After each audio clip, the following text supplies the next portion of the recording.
Hey guys, so I've been feeling pretty rough. Over the past 24 hours, I have completed a 12-hour shift at work and shoved an enormous amount of carbs into my body, and I still don't feel better. Anyway, I'm gonna do my makeup and just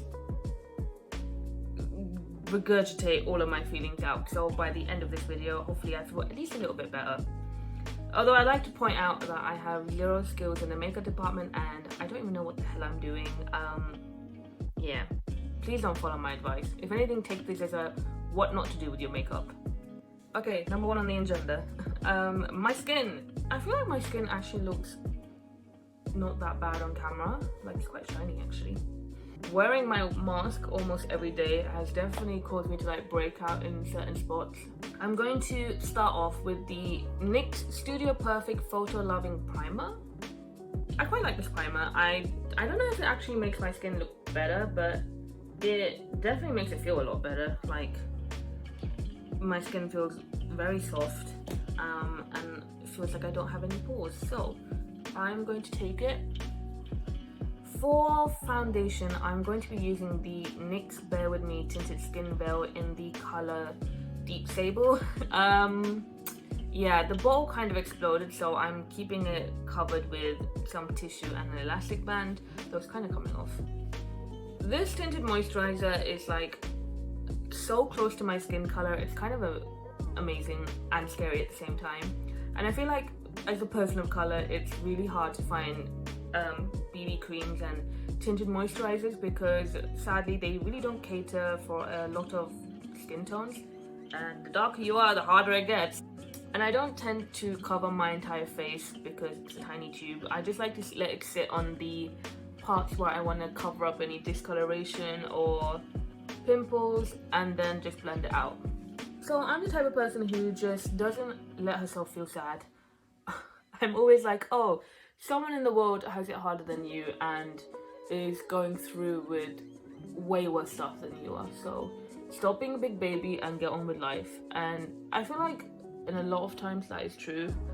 And it stops me from taking things for granted. But other times, sometimes you just need to be sad and cry and just get all your feelings out. And I don't think that's a bad thing either, which wish I'd cried more during lockdown, jeez. Okay, so I put the tinted moisturizer on and I'm just gonna let it oxidize because I feel like if I blend it out straight away, I get zero coverage because it just blends into my skin tone. So there's probably people screaming at me how wrong this is, but I don't care, man, let me live. I'm gonna blend it out with my finger because I don't want people to see how dirty my beauty blender is, so will not expose myself on the internet. I think the worst thing that's happened to me is my study abroad being cancelled. I was meant to go to America from the end of September to December, and I was meant to finish my dissertation in America with the University of North Carolina. And I basically chose the university I'm at for the study abroad. I really wanted to go abroad. I wanted to live in another country for a few months. I jumped through all of the hoops needed, the interview process, the application, the essay, got selected to go to UNC, then I sent my personal statement in to different supervisors asking, hey, please would you supervise my master's project, and all went to hell. And like, I know COVID is a terrible disease and there is way worse things than my study abroad being cancelled, which is why I didn't let myself feel sad at all. But now I just feel like I should have let myself feel sad because I worked hard for the study abroad and I've basically been looking forward to it for the last 3 to 4 years, and now it's not happening. Yeah, I think we're done. So you know how everyone sets their foundation or makeup with powder? Well, when I first got into makeup, which was very late, I went to the body shop and I was like, I need a powder to set my makeup. And she was like, you have brown skin, so you can't use powder. You have to use bronzer. And I still to this day use bronzer to set my makeup. And I don't know if it's a good idea.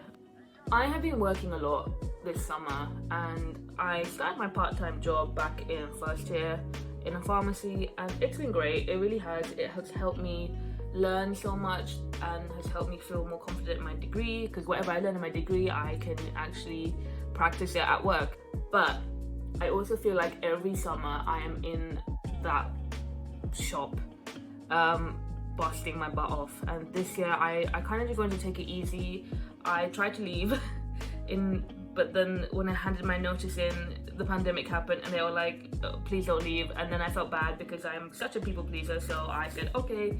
I took time off my exams, and then I said I'll come back and, you know, work as much as you need me to. Things got into a bit of a pickle. A lot of the staff members were furloughed. It essentially means that we became very understaffed, and all pharmacies became understaffed, so it's not like we could ask people from other branches to come and help us. And I just ended up doing between 30 to 40 hours of overtime, and that just slowly started to increase. And it's my right to say yes or no to overtime, but I'm just such a bloody people pleaser. I can't say no to people, which doesn't make me sad at anyone, just makes me annoyed at myself for not putting myself first. I'm going to go in with this. This is a foundation that I feel when I first bought it kind of matched me, and then I feel like my skin maybe got a bit darker over the summer, so it's a little bit too light. Yeah, so I'm just gonna use it like a concealer. My actual concealer I bought is a little bit too dark for me. Basically all my makeup is the wrong shade except my tinted moisturizer.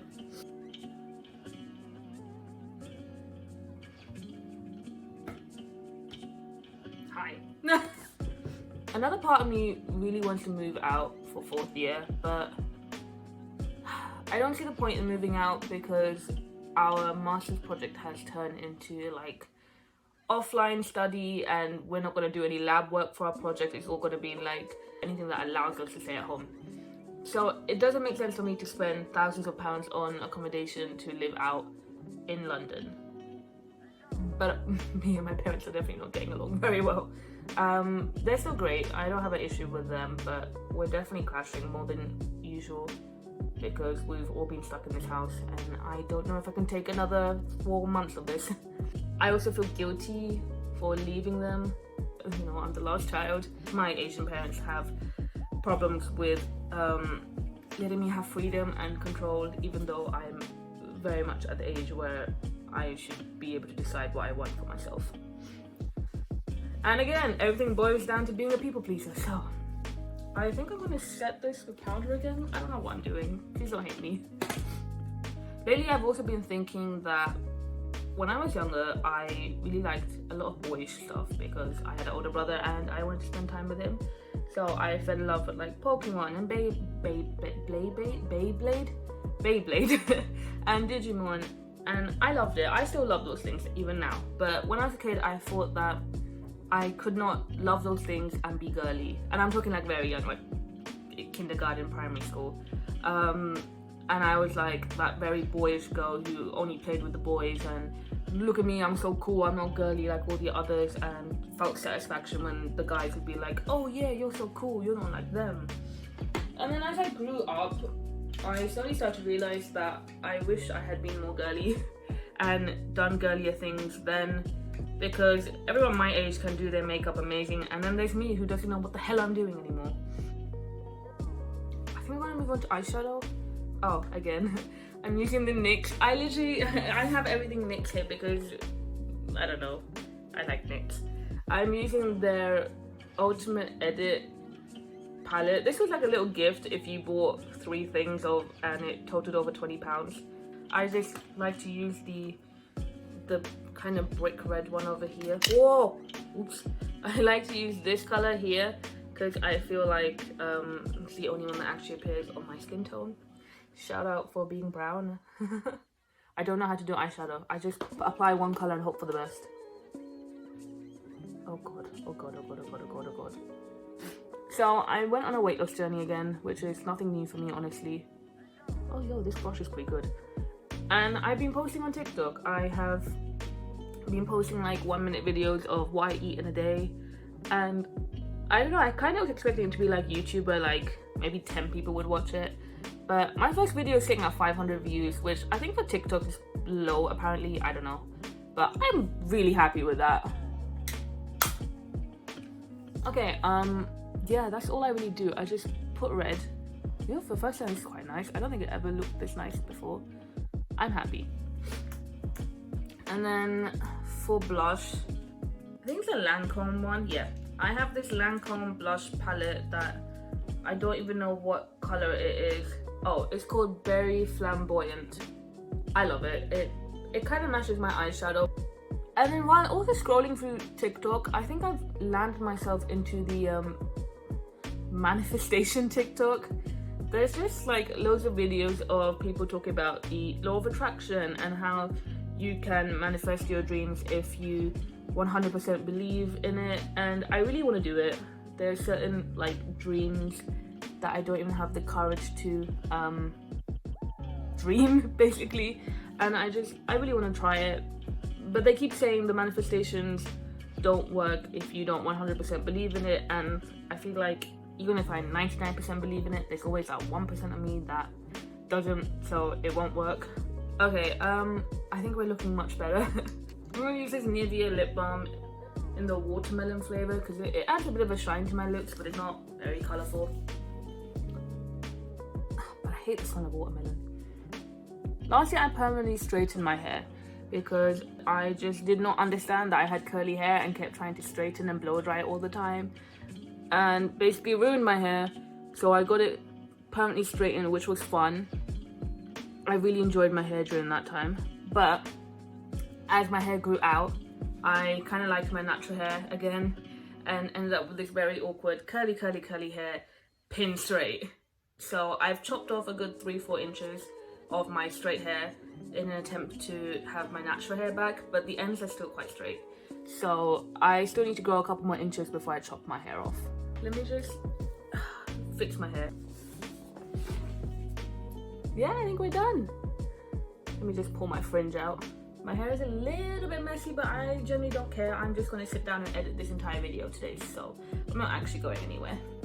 But I'm very happy with the way it turned out. Do I feel better on the inside? No. So I'm going to go shove more ice cream into me. Bye guys.